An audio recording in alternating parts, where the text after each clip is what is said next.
I'm Tracy Baxter with today's Record Newswatch. State police and the Orange County District Attorney's Office shed more light today on the homicide over the weekend that took the life of 81-year-old Helen Mills inside her residence on Green Street in the village of Goshen. 17-year-old Jennifer Molyneux of the town of Wallkill and 19-year-old Devin Giordano of Goshen have been arrested and charged with second-degree murder. Investigators say the pair killed Mills as she suffered wounds to her head and throat consistent with being beaten and strangled. Then they set fire to her home in an attempt to cover up the crime. Today, law enforcement officials said Mills's grandson had reportedly told the pair about the probability of getting money from the residence, money Molyneux and Giordano wanted to steal in order to buy drugs. The autopsy indicated injuries prior to the fire, blunt force trauma.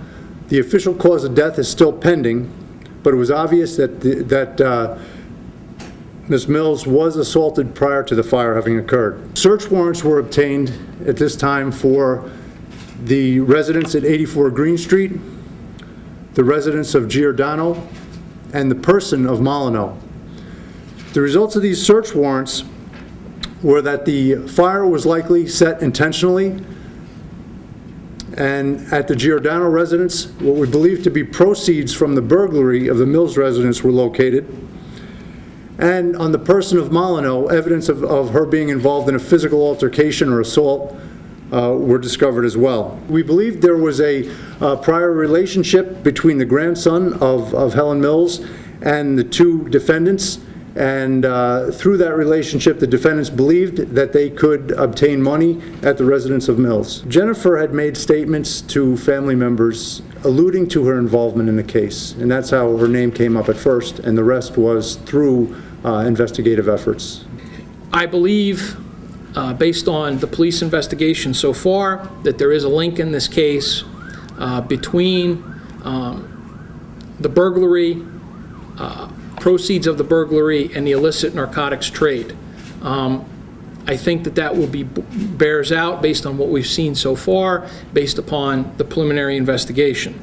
In the end, what happened in this case, it's utterly reprehensible that anyone would break into a house and kill an utterly defenseless, elderly 81-year-old woman. State police say evidence of a fire accelerant was found at several locations inside the house.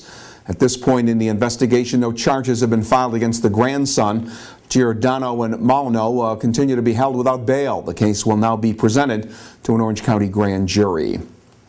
And investigations continuing in Bloomingburg in an attempt to determine if the arrest of a man for vandalizing one of the buildings owned by developer Shalom Lamb is in any way connected to previous broken window incidents.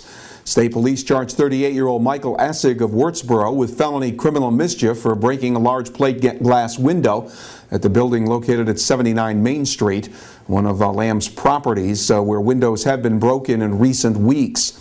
State police say Essig used a slingshot and a ball bearing to break the window. They have not classified the incident as a hate crime. Lamb has been a controversial figure in the Bloomingburg area due to his role as builder of a planned 396-unit Hasidic townhouse development.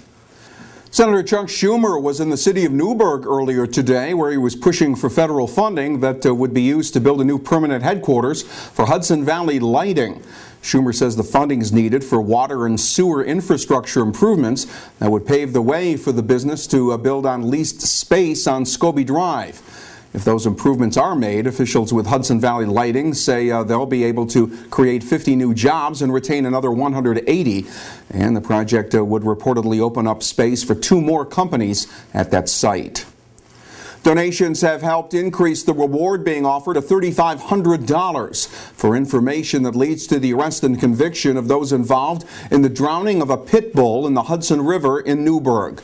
Authorities say the badly decomposed remains of the dog were discovered in a dry cleaning bag near the Newburgh shoreline last week. Officials with the SPCA say the dog had water in its lungs, indicating that it was thrown in alive. Anonymous tips can be called in at 855-448-2548. A poll out today by Marist College shows that Governor Andrew Cuomo is still heavily favored over his Republican challenger Rob Astorino. by more than a 2-to-1 margin, but Cuomo's approval rating among voters did take a hit following news that his administration is being investigated for meddling with the anti-corruption Moreland Commission. The survey gives Cuomo 54% of the vote compared to 23% for Astorino. A poll last week had the governor with 59% of the vote. The Marist telephone survey suggests that some voters were swayed by allegations that Cuomo's top aide discouraged the commission from investigating groups linked to his administration.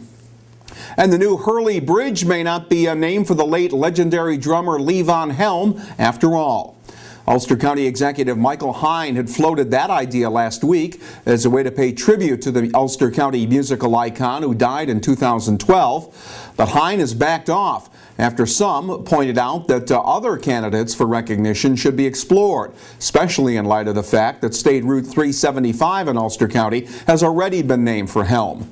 Hine has asked the Hurley Heritage Society and others to offer bridge naming suggestions.